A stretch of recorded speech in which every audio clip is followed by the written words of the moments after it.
আসসালামু আলাইকুম রহমতুল্লাহ বরাকাতু। আইনুদ্দিন আজাদ একটা গজল লিখছিলেন যে দেশটা নয়তো কারো বাপের পিঠা, করবে মন চাইলে যখন যেটা। দেশটা আসলে বাপের পিঠা হয়ে গেছে, স্বামীর পিঠা হয়ে গেছে। আর আমরা আপনার যারা সাধারণ জনগণ আছি, আমরা হচ্ছে এতিম। আমাদের কোনো আসলে অভিভাবক নেই। এই দেশে আসলে আমাদের কেউই নেই। এই দেশে আমাদের জন্য কোনো আইন নেই, কোনো সেফটি নেই, কিছুই নেই।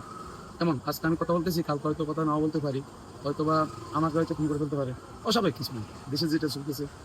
আর সবচেয়ে অবাক করার বিষয় হচ্ছে কি, দেশে যে কালকে যে ইনসিডেন্টটা ঘটছে, বিষয়টা এটা যে নতুন বিষয়টা এমন না। এর আগেও কিন্তু আরো অনেকগুলো ইনসিডেন্ট ঘটছে আমাদের দেশে। এই যে ভাত খাবার মেরে ফেললো, তারপরে মনে করেন একটা শিশু আসিয়া ওকে হত্যা করলো, কোনো বিচার হয়েছে? কিছু হচ্ছে? কিছুই হবে না। এবং এই যে বদির মতো লোকেরা অনেক ক্রাইম করার পরেও এরা বেরিয়ে বুক ফুলিয়ে হাঁটতেছে। তো এরাও দেখা গেল এদেরকে অ্যারেস্ট করবে, এদেরকে জেল দিবে, এরা খাটবে, আবার বেরিয়ে যাবে। এভাবে চলতেছে আসলে দলীয় পাওয়ার গুলো, এভাবে চলতেছে, অপব্যবহার চলতেছে। আর আমরা আপনারা সাধারণ জনগণ যারা, আসলে আমরাই ব্যক্তি, আমরাই এটার ভুক্তভোগী। কেউ অস্ত্র থেকে টাকা চাচ্ছে, কেউ বা পাথর, টাকা না পেয়ে পাথর দিয়ে মেরে ফেলতেছে। এভাবে তো চলছে।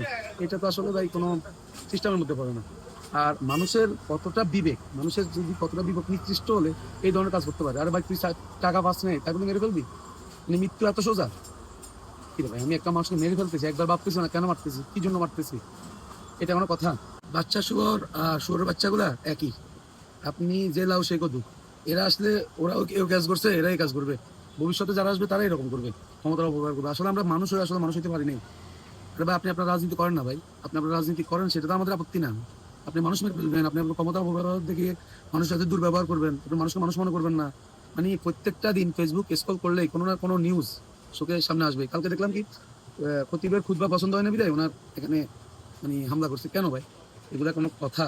মানে মানুষের কি বিবেক পুরাই নষ্ট হয়ে গেছে?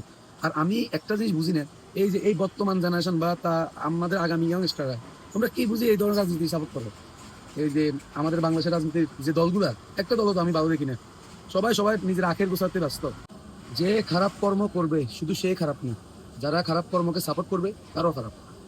আপনাদের দলের একটা লোক খারাপ করছে, আপনারা তার সাফে গাইতেছেন, দলের সাফে গাইতেছেন, আপনারাও ভালো না, আপনারাও খারাপ।